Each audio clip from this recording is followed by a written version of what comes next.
Covirtua Cognition, qu'est-ce que c'est? Eh bien, à la base, c'est un logiciel pour le traitement des troubles cognitifs qui a été créé par 6 personnes, dont 3 thérapeutes.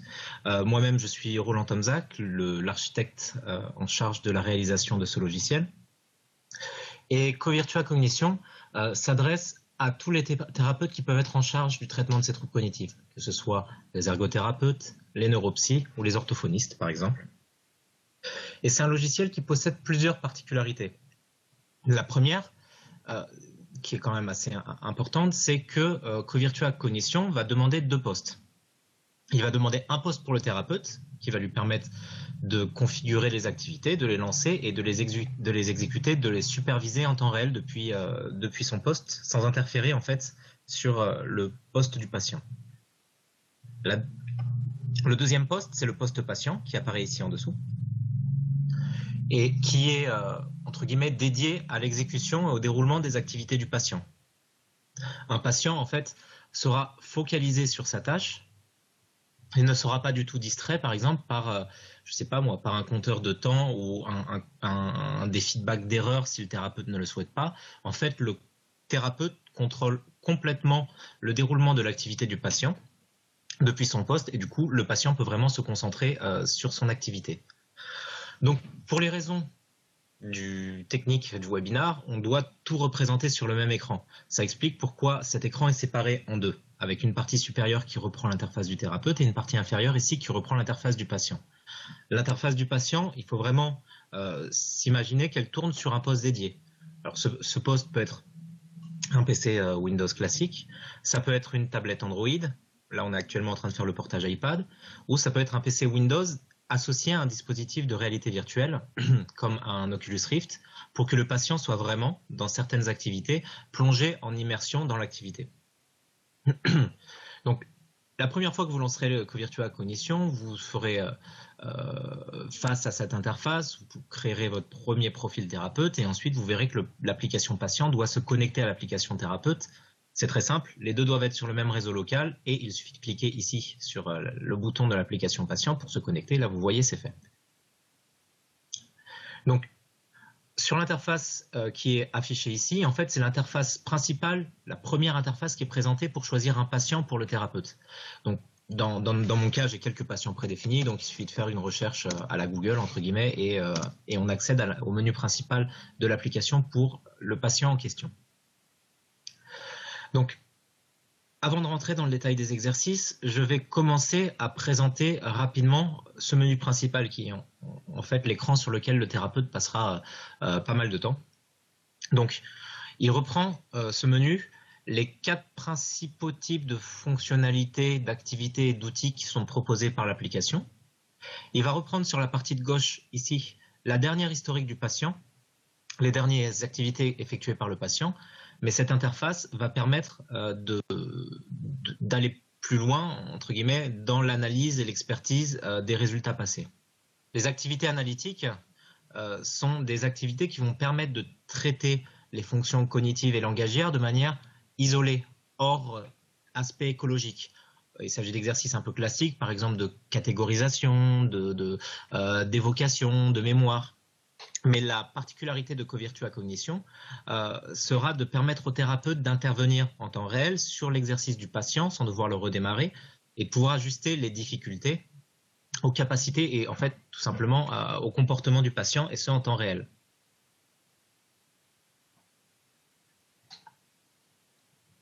Les dernières activités, ce sont les activités fonctionnelles. Donc là, qui ambitionnent de simuler des activités du quotidien avec le patient. Donc, pour ça, la plus-value de Covirtua Cognition est d'arriver en fait avec un ensemble de situations du quotidien qui sont déjà proposées au travers de l'outil et que le thérapeute va pouvoir contrôler, tordre pour les adapter aux difficultés de son patient. De cette manière, en fait, le thérapeute pourra progressivement réadapter son patient à ses activités comme faire ses courses, conduire en ville ou analyser des documents qu'il reçoit pour en extraire des informations. Donc ces 3 types d'activités, ligne de base, analytique, fonctionnelle, sont vraiment complémentaires. C'est-à-dire que l'idée, quand Covirtua Cognition a été pensée notamment par nos thérapeutes, ça a été de proposer aux thérapeutes des outils où ils puissent alterner les types d'activités pour en fait couvrir dans la prise en charge patient l'ensemble des champs qui sont adressables. C'est-à-dire on va commencer par des lignes de base pour évaluer la situation du patient. On va basculer sur de l'analytique pour travailler des points précis, par exemple sur la mémoire. On va travailler ensuite sur le fonctionnel pour essayer de voir si le patient est capable de généraliser ça à la situation du quotidien, faire ses courses en se souvenant de la liste de courses ou conduire sa voiture en se souvenant de l'itinéraire. Et on revient ensuite sur les lignes de base pour vérifier si ça marche. On rebascule sur analytique, sur fonctionnel, ainsi de suite. Les lignes de base aujourd'hui que nous proposons sont des lignes de base quantitatives. Nous espérons arriver relativement rapidement avec des lignes de base qualitatives qui permettent d'évaluer les progrès du patient dans son quotidien. Par exemple, en lui demandant comment se passent vos relations avec les autres personnes, comment cela se passe au supermarché, est-ce que vous vous sentez perdu face à un événement imprévu, des choses comme cela, pour s'assurer que la prise en charge fonctionne correctement. Dernier type d'outils, dernier onglet disponible, les types de fonctionnalités, ça va être les outils. Donc pour l'instant, on arrive dans la première version avec un imagier qui est très complet et qui va permettre au thérapeute de définir de réaliser des cahiers de communication ou des imagiers pour ses patients en se basant sur toute la base d'images qui est présente dans le logiciel, sachant qu'une bonne partie de cette base d'images est calibrée, c'est-à-dire, par exemple, pour les orthophonistes, on aura les mots qui seront calibrés en fréquence, en longueur, qui seront calibrés de manière phonologique, etc. Sur l'aspect gauche de l'interface, vous avez l'historique du patient. Donc là, en fait, vous pouvez voir les dernières activités qu'il a effectuées hier, mardi, lundi, etc. Les activités sont présentées dans l'ordre chronologique inverse. Si vous souhaitez plus de détails sur une activité, en fait, vous allez simplement cliquer dessus, ouf, et vous arrivez à la fiche de détail de résultats de cette activité. Vous y retrouvez la configuration, les hypothèses et les résultats. Vous voyez que la vue à gauche ici, c'est aussi élargi. En fait, elle va reprendre les principales hypothèses et les principaux résultats de chaque activité pour que le thérapeute, en un coup d'œil, puisse se rappeler quelles étaient les hypothèses et ce qu'a fait son patient. Si vous souhaitez vous concentrer sur un type d'activité en particulier, il y a le bouton série ici. En cliquant dessus, on change d'affichage. Donc là, on bascule dans un affichage où on ne consulte plus que les résultats pour l'activité en question. Donc ici, mémoire de travail visuel N-X. On retrouve en colonne les hypothèses et les résultats. Et ce qui est intéressant, c'est là, on va être capable d'avoir un affichage sous forme de graphe des résultats d'une activité en fonction du temps et des hypothèses qui sont choisies. Donc ça permettra au thérapeute de regarder rapidement est-ce que la prise en charge est efficiente et si elle n'est pas efficiente, quelles sont les hypothèses qui posent problème à mon patient.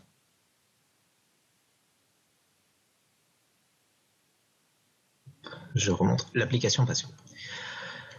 Donc je vous expliquais tout à l'heure que Covirtua a deux grosses particularités. La première, c'est qu'il est collaboratif et la seconde, c'est qu'on a des activités en immersion. Pour illustrer le premier point, c'est-à-dire l'aspect collaboratif, nous allons prendre l'exemple d'une activité qui paraît assez simple sur le papier, qui est une activité analytique pour le langage, qui est un trouver l'intrus. Donc là, j'ai le poste thérapeute, le poste patient. Je rappelle encore une fois que le poste patient, normalement, tourne sur un poste dédié. Il n'est pas en tout petit comme ça. Le patient peut avoir une tablette de 10 pouces dans les mains ou un PC avec un grand écran. C'est vraiment selon le matériel que le thérapeute possède déjà. Donc, le thérapeute choisit son activité et clique sur démarrer. Pour toutes les activités, ça démarre de la même manière. Ça veut dire que le thérapeute va se retrouver dans un écran de configuration qui va permettre de fixer les hypothèses principales de l'activité. Sur cet écran, on voit d'autres choses. On voit par exemple qu'ici, le thérapeute peut prédéfinir des préconfigurations et les rappeler après. On voit un bloc-notes aussi, qui sera disponible tout au long de l'activité pour que le thérapeute puisse saisir des notes. Et ces notes apparaîtront évidemment dans l'historique du patient. Et on retrouve donc cette interface qui va permettre de spécifier les paramètres de l'activité. Dans le cas de cet exercice, on va choisir le nombre de séries, le nombre d'éléments, leur type d'affichage, et ensuite des paramètres qui sont plus proches, plus spécifiques au substantif, comme la longueur des mots, la fréquence. La proximité catégorielle va définir la difficulté de l'activité, c'est-à-dire est-ce que l'intrus est de manière catégorielle loin ou proche des autres items, donc on va choisir proche. Et on a systématiquement aussi des paramètres de présentation et de musique éventuellement, qui vont permettre soit, on peut considérer comme des distracteurs, soit qui permettront en fait de rendre l'exercice un peu plus attractif, par exemple pour des adolescents avec un écran un peu moins sobre. Donc, on va démarrer l'activité maintenant, et si on regarde ce qui se passe sur le poste patient, hop, vous voyez que le patient a sa tâche et juste sa tâche. Il n'a pas de temps, il n'a rien d'autre que la tâche qu'il doit effectuer, ça veut dire trouver un intrus dans les items qui sont affichés. Pour désigner un élément, en fait, notre logiciel, comme je l'expliquais tout à l'heure, est compatible à peu près avec tout le matériel disponible. Donc, sur un écran tactile, le patient cliquera dessus. À la souris, il emmène le curseur et clique sur un élément.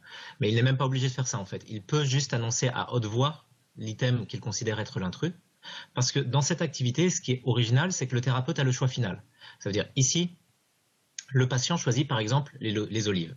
Il le justifie en disant tout le reste ce sont des fruits parce qu'il n'a pas vu les fleurs. Donc le thérapeute va dire non, voilà, tout ça se mange peut-être sauf les fleurs. Donc le thérapeute note une erreur. Si le patient ne se trompe pas, donc par exemple il choisit le poussin qui est un animal de la ferme et pas un animal sauvage comme les autres, le thérapeute peut valider, évidemment.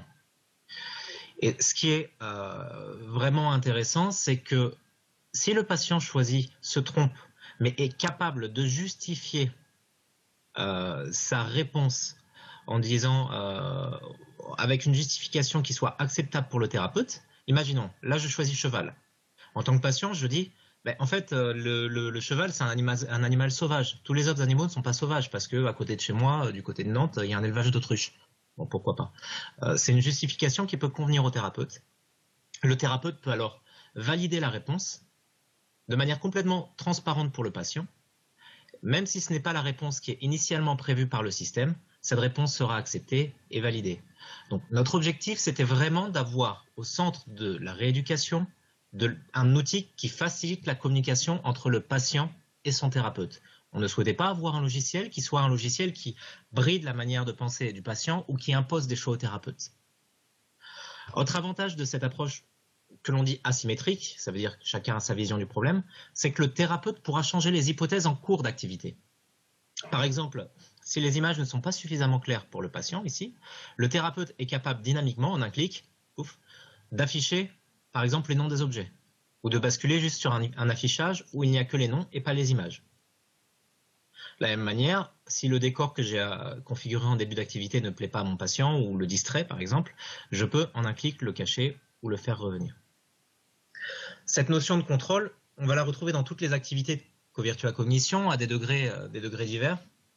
Pour certaines activités, il s'agira d'un petit contrôle en marge de l'activité comme des paramètres de présentation.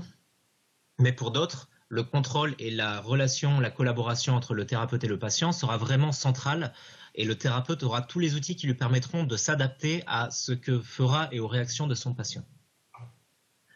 Donc quand l'activité se termine, alors je ne sais pas si je vais arrêter directement, le thérapeute retrouvera directement dans son interface de configuration de résultats en fait le dernier résultat enregistré et pourra accéder à tous les détails de l'activité passée. Donc là, nous avons vu cette activité qui a trouvé l'intrus. On en a dans les activités analytiques, on en a vraiment de types très variés. Aujourd'hui, beaucoup sur la communication, un peu moins sur les fonctions cognitives, mais on va le rééquilibrer très prochainement.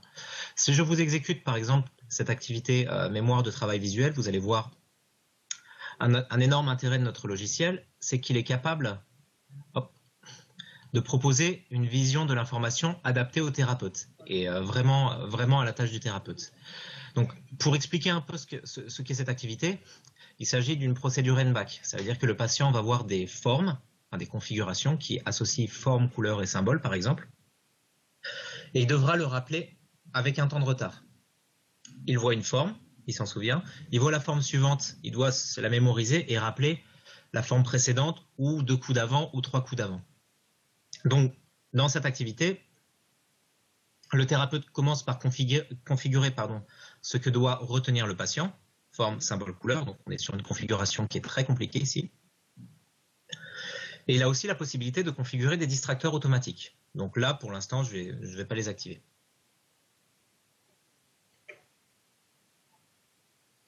Le patient est sur son écran. Il a sa tâche et juste sa tâche. Il n'a pas, par exemple, de chronomètre qui pourrait le détourner son attention. Et il doit mémoriser ici bateau bleu Y.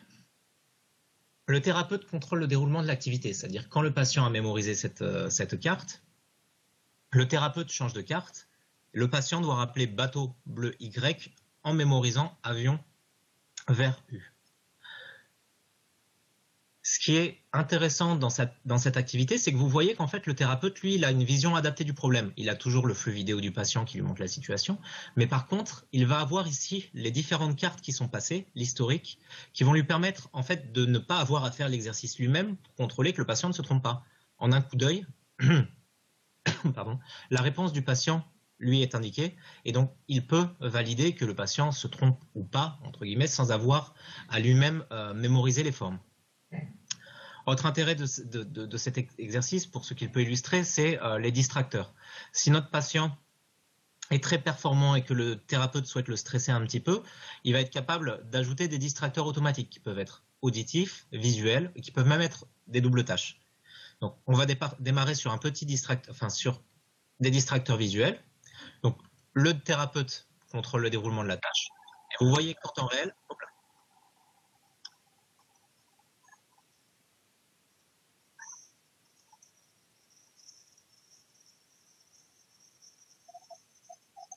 voilà, il y a des distracteurs qui vont se déclencher tout seuls et que le patient devra, alors c'est un petit peu fort le son, merci, que le patient devra inhiber pour se concentrer sur sa tâche. Donc là j'ai mis la double tâche qui est en fait une petite montgolfière qui se balade et que le patient doit cliquer. Hop.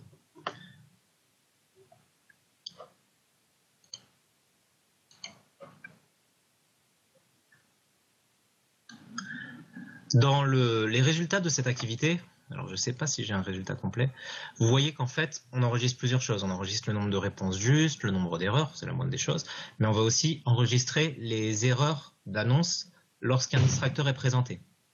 Cela permettra de voir au thérapeute est-ce que le patient était performant hors distracteur ou est-ce que c'est les distracteurs qui lui posaient problème pendant la procédure. Dernier type d'activité, ce sont les activités fonctionnelles. Elles vont être de plusieurs types. On va avoir les activités en immersion, donc qui peuvent utiliser un casque de réalité virtuelle ou pas. Elles tournent très bien sur des tablettes normales que peuvent déjà avoir les thérapeutes. Par exemple, le supermarché ou la conduite. Et on va avoir des activités écologiques, fonctionnelles, qui ne sont pas en immersion. Ce sont par exemple, là, aujourd'hui, nous proposons la liste, qui sera rejointe bientôt par d'autres activités du genre. Il s'agit d'un exercice de travail documentaire collaboratif avec le thérapeute. Donc le propre des activités fonctionnelles, c'est qu'effectivement, elles vont travailler plusieurs choses à la fois. Dans le cas de la liste, par exemple, on va travailler les fonctions exécutives comme la planification ou la flexibilité si une des hypothèses change en cours d'activité. Dans le cas des courses, on va travailler la mémoire, le visio-spatial, des choses assez variées qui sont mises en situation au travers de ces activités. Et l'idée de Covirtua, c'est que le thérapeute soit capable de contrôler les environnements pour essayer de focaliser le travail sur une fonction cognitive, sur le langage, et ensuite de rajouter progressivement les difficultés pour que le patient soit apte à faire face au quotidien. L'idée de Covirtua Cognition n'est pas de remplacer une sortie au supermarché avec toute sa complexité. L'idée, c'est par contre de fournir un nouvel outil au thérapeute qui serait capable d'avoir une étape intermédiaire entre le cabinet et le supermarché, par exemple pour les ergothérapeutes qui accompagnent leurs patients en supermarché, que le patient pourrait faire de manière plus régulière pour pouvoir apprendre à faire face aux imprévus et définir des stratégies. Donc, on va commencer en illustrant par exemple une activité qui n'est pas en immersion, qui est une activité qui plaît beaucoup, qui est la liste.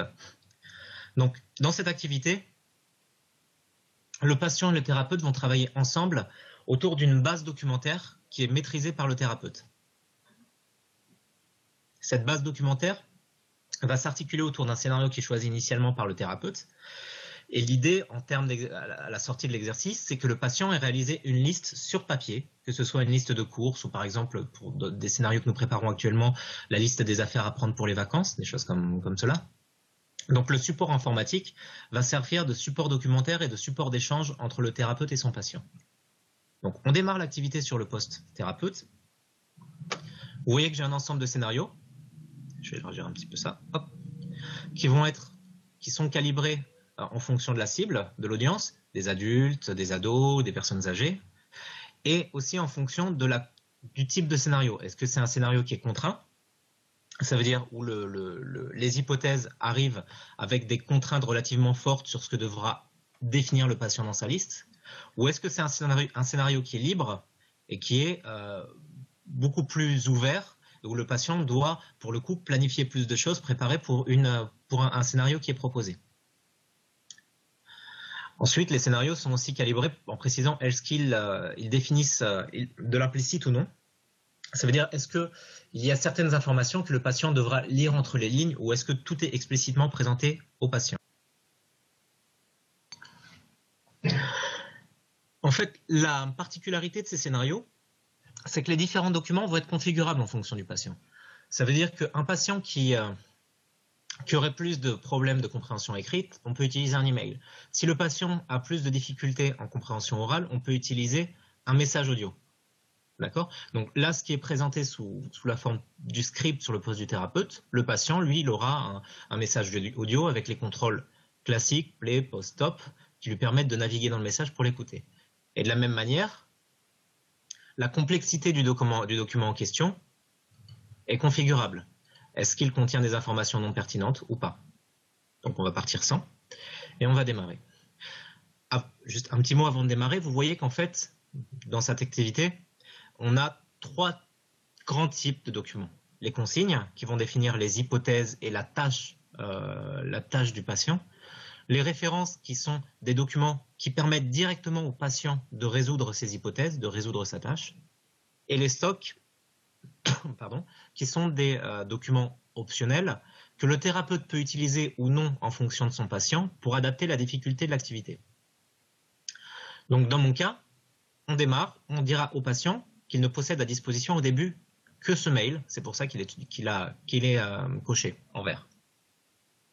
Quand on démarre l'activité, sur le poste du patient, je vais regarder si je peux pas un peu équilibrer, vous voyez qu'il y a le mail qui est disponible, puisque c'est le seul document qui a été jusqu'à présent proposé par le thérapeute, présenté par le thérapeute. Je vais essayer de mettre les choses un peu plus en vis-à-vis.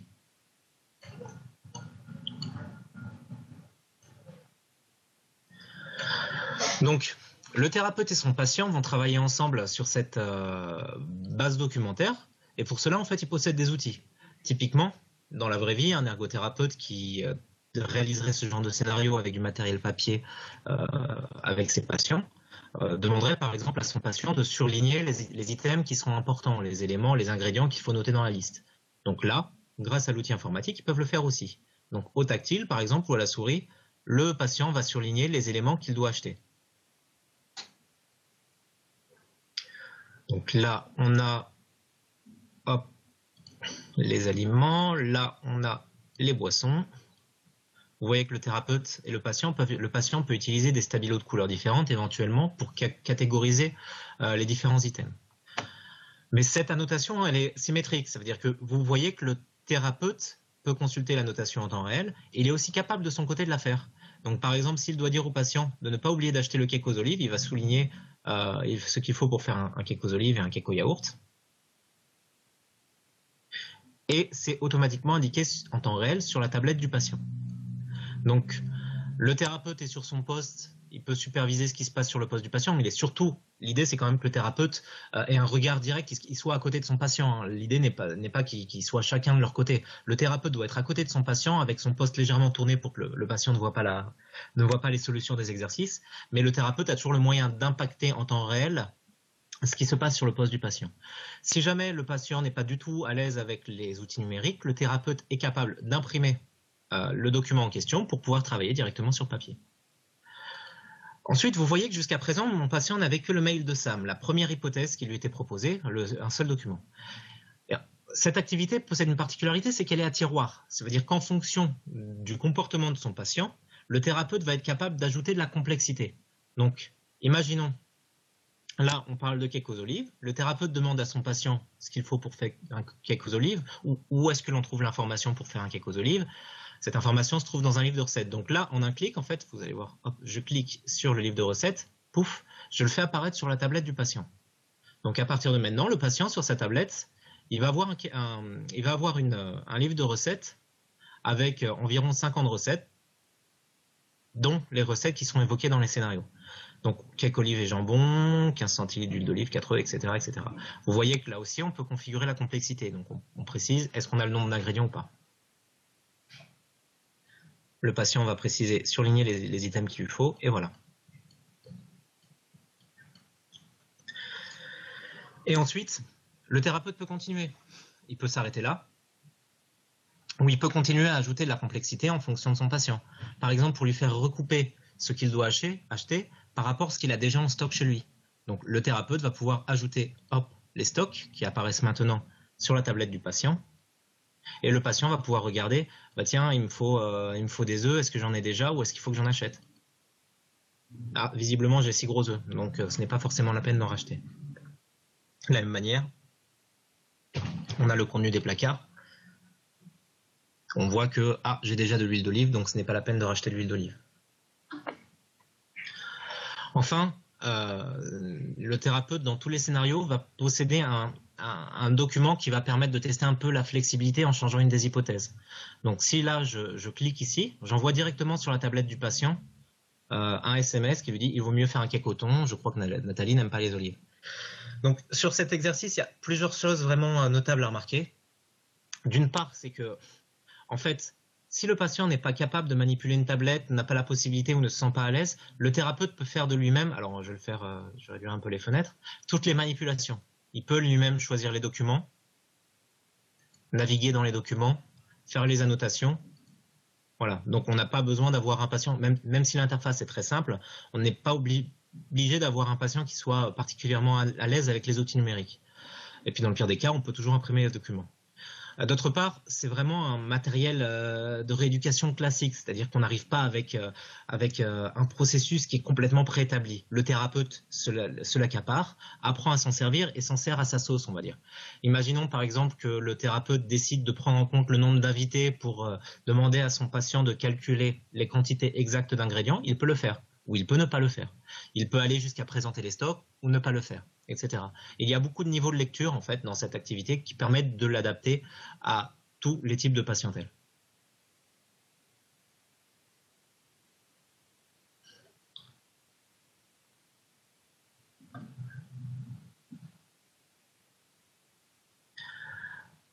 Nous allons maintenant basculer sur les activités en immersion.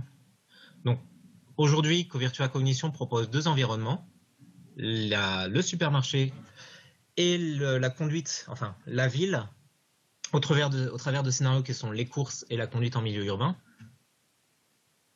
Donc on peut commencer par la ville, par exemple. Donc ces activités que je vais exécuter ici dans la version entre guillemets PC ou tablette, l'une comme l'autre, elle tourne en réalité virtuelle si le PC est connecté aujourd'hui à un casque type Oculus Rift. Dans le cas des courses, l'activité demande en plus les manettes Oculus Touch, qui sont des manettes qui permettent aux patients de voir ses mains dans l'univers virtuel pour pouvoir manipuler les objets. Donc on va commencer par le roadbook, qui est une des 2 activités de conduite que l'on a aujourd'hui. Donc, alors, l'idée de ces activités n'est pas de proposer un simulateur de conduite. C'est pas le but. Le but, c'est de regarder si dans cette situation de conduite, on est capable, de travailler dans cette situation de conduite certains points précis, comme les attentions, la mémoire, des choses comme ça.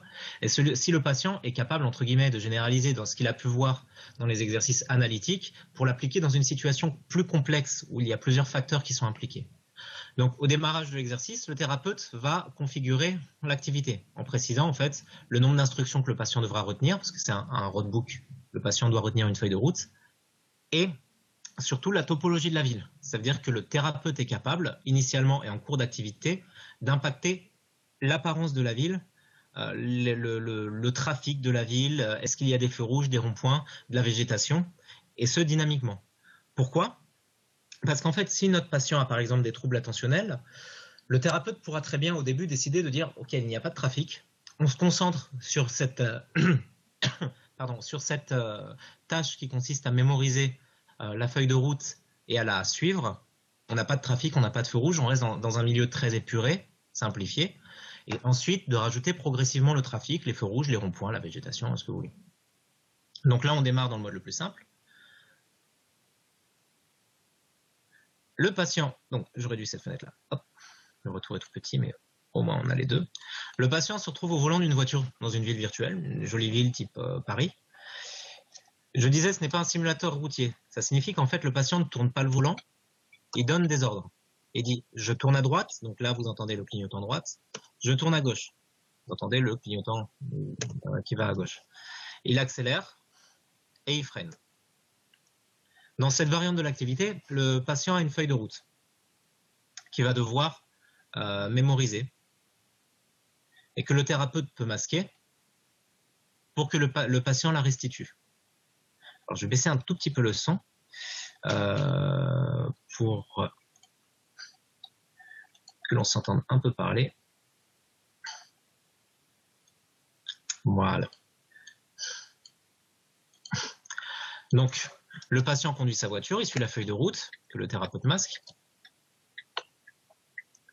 Donc, il y a un stop, on s'arrête. Rien à gauche, rien à droite. Et on tourne. Donc là, c'était la première à droite. Maintenant, il faut prendre la troisième à gauche. Côté thérapeute, vous voyez qu'il a une vision du problème qui est, comme d'habitude, adaptée. Il va avoir la feuille de route que doit suivre le patient avec la situation dans la feuille de route, les succès qu'il a, les instructions qu'il a déjà réalisées et l'instruction en cours. Si le patient doit prendre la troisième à gauche, vous verrez que cette instruction va s'adapter. Quand je passe la première, ignorer une. Comme ça, le thérapeute sait tout le temps où en est le patient. À droite, là, vous avez le journal qui précise les différents succès, les différentes erreurs, les erreurs d'attention du patient, ses collisions. Donc ce journal se met à jour et le thérapeute voit tout de suite ce qui est intervenu dans la simulation. Donc le patient va rouler et va suivre gentiment la feuille de route qui lui est proposée. On va bientôt arriver à la troisième. Alors la ville est dynamique. C'est-à-dire que le patient n'aura jamais deux fois la même disposition de ville. La ville s'adapte à ce que le thérapeute définit comme hypothèse. Si le thérapeute demande d'avoir des ronds-points, dans la ville, il y aura des ronds-points. S'il demande des feux rouges, dans la ville, il y aura des feux rouges. Donc, c'est vraiment une ville, entre guillemets, intelligente qui va s'adapter aux souhaits du thérapeute. Si à partir de maintenant, je souhaite avoir, par exemple, du trafic et des feux rouges, hop, je clique ici la petite interface de contrôle du poste de thérapeute. Et donc, à partir de maintenant, on va commencer à croiser des voitures et à avoir des feux rouges. L'idée, c'est effectivement que le patient s'arrête au feu rouge. S'il crée un feu rouge, c'est noté dans les résultats de l'activité comme erreur d'attention. Et le patient doit veiller, entre guillemets, à respecter le code de la route quand il conduit.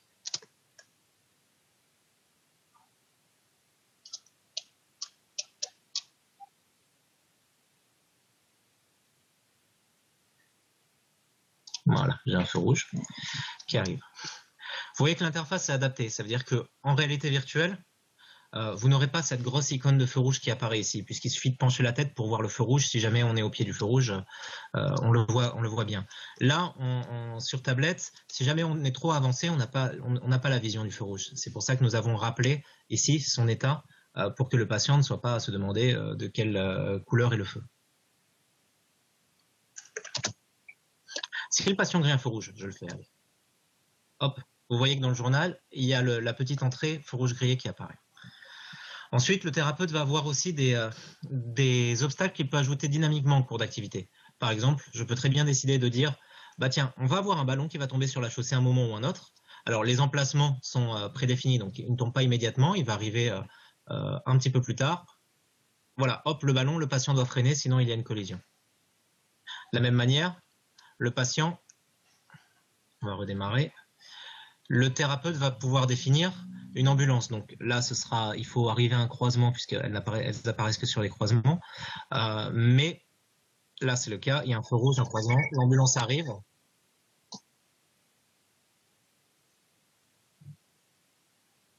Oh là. Le patient doit la laisser passer, sinon, effectivement, il y a une collision, comme j'ai pu avoir. Vous avez vu que la collision n'est pas traumatisante, hein, c'est un fondu au noir. Et puis ensuite, on repart sur une nouvelle feuille de route. Donc ça, c'est pour le premier environnement, qui est l'environnement urbain, sur lequel nous avons 2 activités de conduite. Et nous souhaitons arriver, alors ça dépend des retours que nous avons de nos utilisateurs. Nous hésitons dans les activités que nous proposerons à l'avenir dans cet environnement.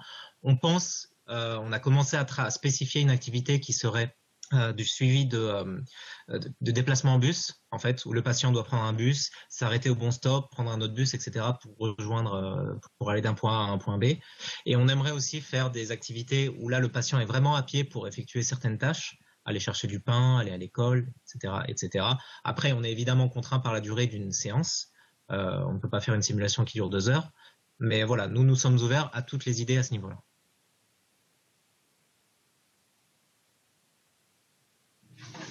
Donc maintenant, nous allons voir le deuxième environnement en immersion, qu'est le supermarché. Donc, quand je lance le supermarché, cette fois-ci, en tant que thérapeute, je vais pouvoir choisir le scénario que devra réaliser mon patient. Donc ce scénario, encore une fois, on va retrouver 2 types de scénarios, les scénarios contraints et les scénarios libres, plus un scénario aléatoire où le logiciel sortira tout seul une liste d'éléments du supermarché de 3 à 10 que le patient devra y trouver. Dans le cas des scénarios prédéfinis, le logiciel va proposer au patient une liste de courses prédéfinies qu'il devra effectuer, avec parfois effectivement des arbitrages nécessaires. Ce sera par exemple, si dans le scénario il y a une contrainte de budget, le fait de choisir les bons produits pour répondre à cette contrainte de budget.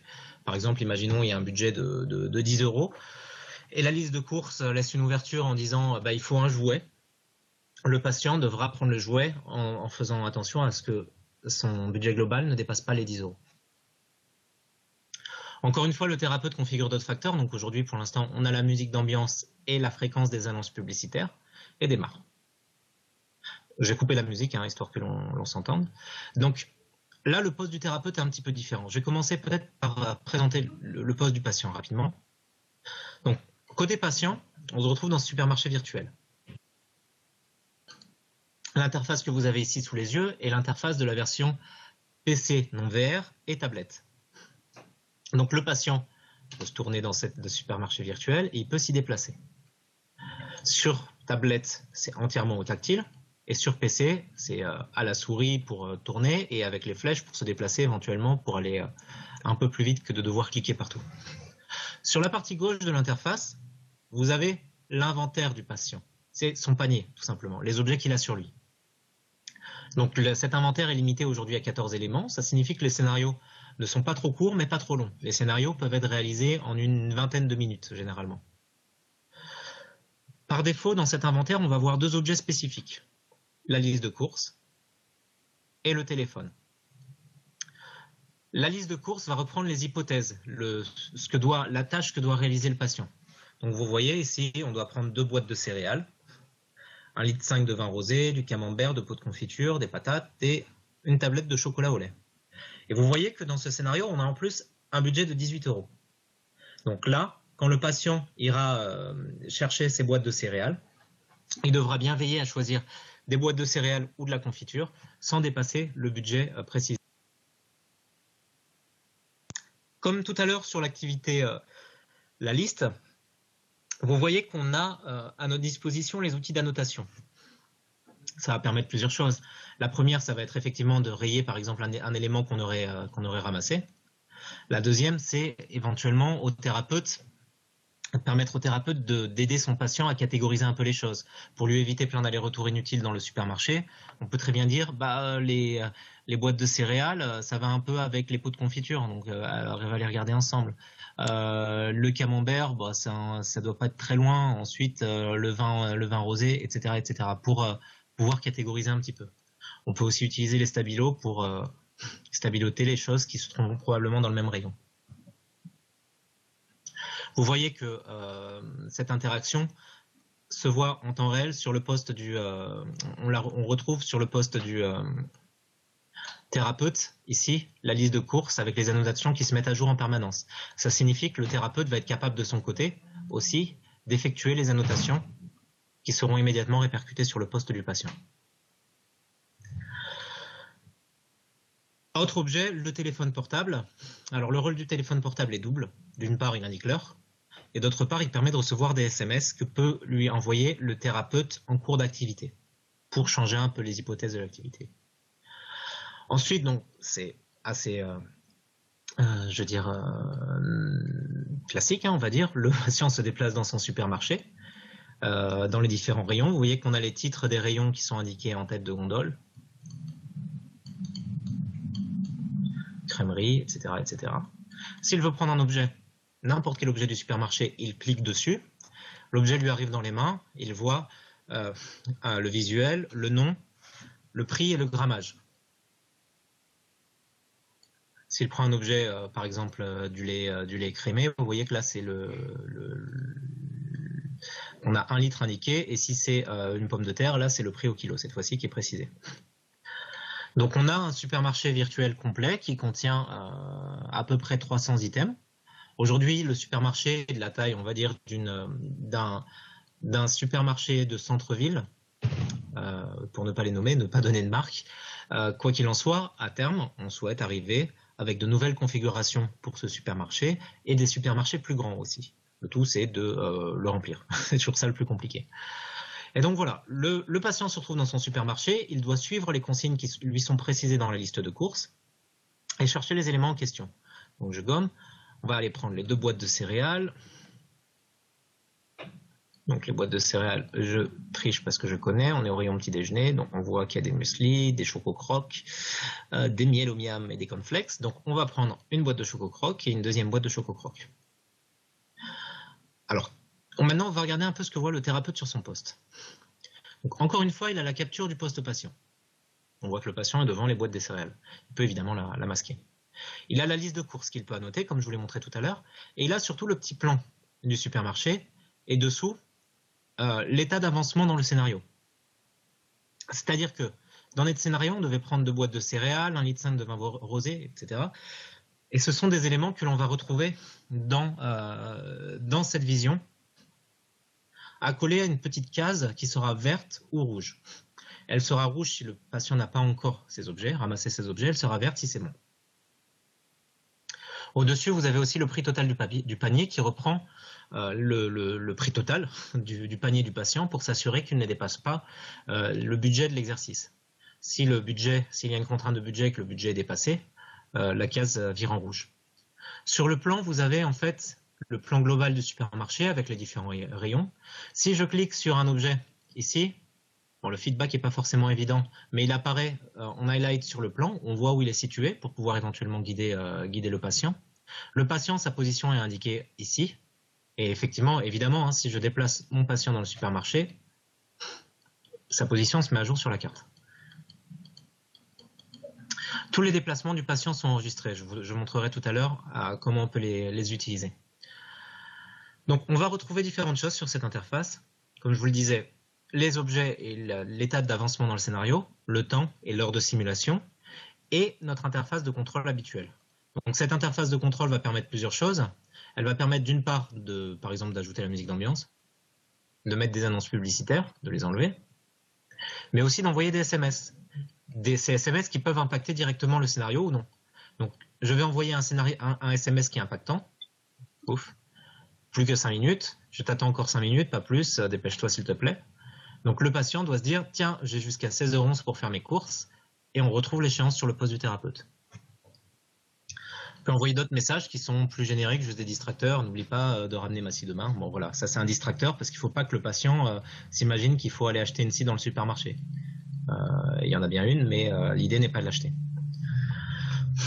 Ensuite, au niveau des possibilités qui sont offertes aux thérapeutes, donc le patient se déplace, on a 2 possibilités différentes, supplémentaires. La première, qui va surtout être utile en réalité virtuelle, va être d'apparaître dans l'univers virtuel pour accompagner son patient. Vous voyez ici, on a deux entités, le thérapeute et le vendeur. Le vendeur est derrière sa caisse, on va lui dire bonjour. Il est là. Et le thérapeute n'apparaît pas. Le thérapeute peut apparaître dans l'univers virtuel. Voilà, j'ai cliqué sur apparaître, sous la forme d'une sorte de télé flottante, donc par défaut elle est là. Vous voyez en fait la télé qui va suivre le patient. Donc je vais représenter les choses pour qu'on puisse le voir. Que je peux déplacer à ma guise. Je peux l'amener vers le patient, bonjour c'est moi. Je peux l'emmener dans un rayon, par exemple l'emmener au vin rosé. Et donc là, elle va indiquer au patient l'objet à trouver. Le thérapeute peut aussi se servir directement de la liste des objets pour que le thérapeute ou le vendeur, l'un comme l'autre, aille l'indiquer directement au patient. Donc là, si je clique sur camembert, hop, on va voir la petite boîte, la petite télé qui va se balader jusqu'au camembert pour me l'indiquer. Donc cette option est surtout utile en réalité virtuelle. Si jamais notre patient se sent isolé, ça nous permet d'apparaître physiquement à ses côtés et d'échanger avec lui. En réalité virtuelle, en fait, on peut utiliser cette icône parler, qui est une sorte de, pour simplifier, de Skype intégré à notre logiciel, qui va permettre au thérapeute de parler directement dans l'univers virtuel avec son patient. Ça a plusieurs intérêts. Ça lui permet d'une part de communiquer, parce que en réalité virtuelle, le patient a un casque sur les oreilles, donc il n'entend pas forcément bien son thérapeute. Et d'autre part, ça va prendre tout son sens si le thérapeute sélectionne non pas la télé volante, mais sélectionne l'autre entité qui est le vendeur. En fait, le thérapeute va être capable d'avoir, d'une certaine manière, des interactions sociales avec son patient dans l'univers virtuel. Imaginons que le patient ne trouve pas un objet dans l'univers virtuel et qu'il ne sache pas comment faire, qu'il ne sache pas où il est. Le thérapeute pourra lui dire, dans la vraie vie, vous iriez demander par exemple à un vendeur qui se baladera en rayon ou qui encaisse. Donc dans ce cas-là, le patient s'approche du vendeur, va lui demander, et si le thérapeute clique sur le vendeur, on voit que le vendeur commence à s'intéresser au patient. À partir de ce moment-là, donc là, dans le cas du webinar, ça ne marche pas parce que TeamViewer, qu'on utilise pour le webinar, a le contrôle du micro. Mais si le patient clique sur parler, et le thérapeute clique sur parler et qu'il parle à sa machine, en fait, le vendeur répétera ce que dit le thérapeute. En fait, comment dire, le thérapeute parlera au travers de la bouche du vendeur, le vendeur articulera, et le patient aura l'impression vraiment que le vendeur lui parle. Pour cette raison d'ailleurs, le sexe du vendeur s'adapte en fonction du sexe du thérapeute. Ça veut dire que moi, je suis enregistré comme un thérapeute masculin. Si j'étais un thérapeute féminin, ce ne serait pas un vendeur, mais une vendeuse qui apparaîtrait dans le supermarché, pour que le patient ait l'illusion de discuter avec quelqu'un dans des conditions à peu près correctes. Tout comme tout à l'heure, j'ai pu déplacer ma télé flottante. Cette fois-ci, je peux aussi, en un clic, si je veux emmener par exemple le vendeur au vin rosé, je clique sur vin rosé et mon vendeur y va, pour l'indiquer au patient.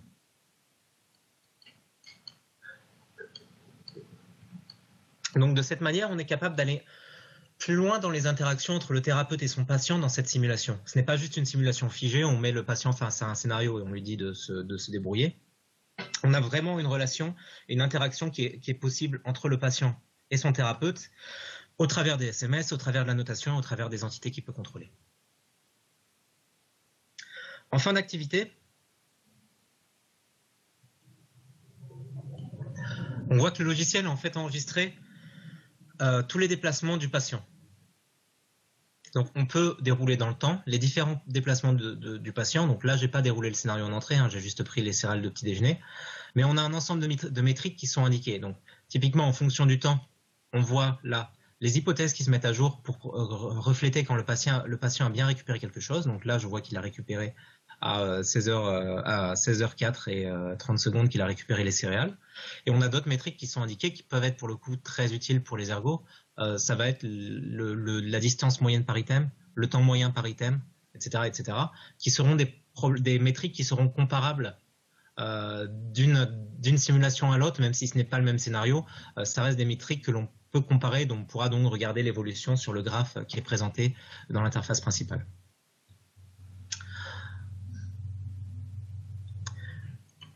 Dernier ensemble de fonctionnalités offertes par Covirtua Cognition, j'en parlais tout à l'heure, c'est l'imagier.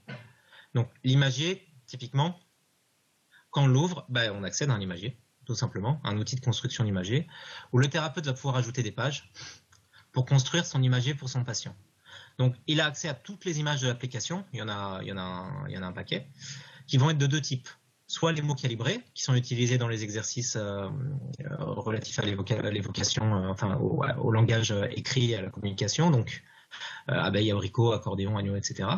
Si je déploie les filtres, je suis capable en fait de spécifier un peu plus en détail le vocabulaire qui m'intéresse. Par exemple, je veux juste voir les animaux, voilà, ou je veux les animaux de 3 syllabes, araignée, canari.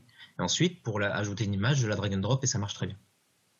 Ce matériel qui est ainsi réalisé peut être imprimé et tout à fait légalement fourni à vos patients pour qu'ils le récupèrent chez eux pour travailler par exemple ou pour avoir un cahier de communication qui lui soit personnalisé. Le thérapeute peut aussi sauvegarder et charger le cahier de communication en question. On a une autre banque d'images, ce sont tous les objets du supermarché. Donc ça peut être vraiment pratique pour certains cahiers de communication. Ça va être de définir effectivement, par exemple, tous les objets de l'alimentaire, de déposer, on veut du jambon, ok, on va prendre le jambon blanc, saumon fumé, etc., pour pouvoir faire un cahier de communication pour le patient. À terme, nous proposerons d'autres types d'outils dans l'application. Ce que nous souhaitons proposer, c'est notamment des fiches pour les aidants, qui soient des fiches personnalisées en fonction du profil du patient et qui proposeraient aux aidants tout simplement des conseils pour le quotidien, pour la manière de faire face à la pathologie, aux troubles de leurs proches hors du cabinet. Donc voilà, je pense survoler rapidement l'ensemble des types de fonctionnalités qui sont proposées par Covirtua Cognition. La version 1 peut d'ores et déjà être téléchargée depuis notre site. Si vous vous connectez sur covirtua.com, vous avez un gros bouton démarrer Covirtua Cognition qui vous permet en fait de créer un compte, puis télécharger l'application thérapeute, puis télécharger l'application patient, et vous pourrez évaluer l'application en conditions réelles. Si vous avez un Oculus, vous pourrez tester la VR, il n'y a pas de souci. La seule contrainte étant que la version gratuite est limitée à 3 minutes par activité. Mais cela vous donnera un bon aperçu de ce que propose notre logiciel. Nous en sommes plutôt fiers parce que c'est vrai qu'il offre des outils que n'ont pas aujourd'hui les thérapeutes. Aujourd'hui, pour simuler des actions de la vie réelle, c'est toujours très très compliqué. Et il propose une vision de la prise en charge par l'outil informatique qui est vraiment radicalement différente de la concurrence. L'outil informatique est vraiment au centre, la communication est vraiment au centre de ce qui a été pensé pour l'outil informatique. On n'a vraiment pas souhaité faire un outil informatique qui bride le thérapeute, on a vraiment voulu faire un support de communication. Et aussi parce que les thérapeutes qui s'en servent aujourd'hui nous disent que au final, le fait d'avoir cet historique, ces lignes de base, leur permet de vraiment rationaliser leur prise en charge et d'avoir une vision entre guillemets au long cours de cette prise en charge avec quand même un suivi très régulier des progrès de leurs patients. Donc j'espère que ce webinaire vous a intéressé. Dans tous les cas, je suis à votre disposition maintenant si vous avez des questions, donc n'hésitez pas à en poser.